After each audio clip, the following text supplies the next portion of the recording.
You think being gay is a choice? Absolutely. Why do you say that? Because a lot of people who go into prison straight, and when they come out, they're gay. So did something happen while they were in there? Ask yourself that question.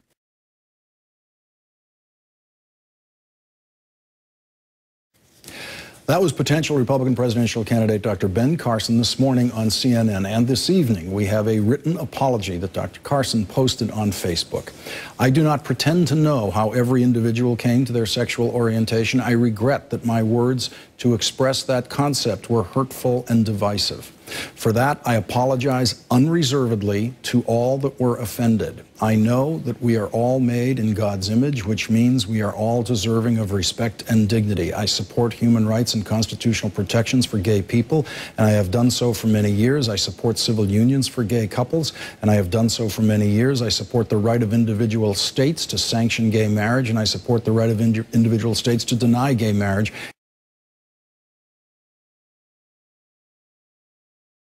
in their respective jurisdictions. I am not a politician, and I answered a question without really thinking about it thoroughly. No excuses. I deeply regret my statement, and I promise you, on this journey, I may err again, but unlike politicians, when I make an error, I will take full responsibility and never hide or parse words. As a human being, my obligation is to learn from my mistakes and to treat all people with respect and dignity. Back with me is the New York Times' Josh Barrow. Josh, what I'm struck by is just the unqualified nature of this apology. Politicians don't apologize that way. They always couch it, if they apologize at all. Well, and as he says, he's not a politician. I think this is one of the reasons that he's not ultimately going to be a serious contender for the presidency. He's going to get in all sorts of distractions like this. But what really strikes me about both the initial statement he made and the apology is how he's sort of talking about gay people as a theoretical idea. Like, you know, maybe he saw Oz on HBO, and he, like, you know, he's heard about gay people and thought about them and thought about their rights. But it's like, if you know gay people in your everyday life and they are around you and you have talked to them about their values and their interests and how they, you know, came to realize they were gay, this isn't the sort of mistake you would make in an off-the-cuff remark. And so I think it reflects the fact, you know, as LGBT people look at him, obviously there aren't a lot of gay voters in a Republican primary, but it really sends a signal that even though he spent some time thinking about gay people, he doesn't really know them.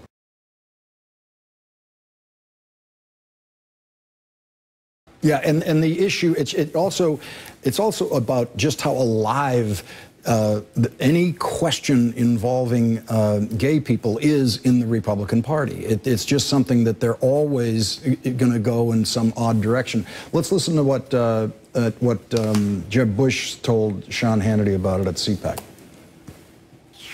Gay marriage, are you changing your position at all? No, I believe in traditional marriage.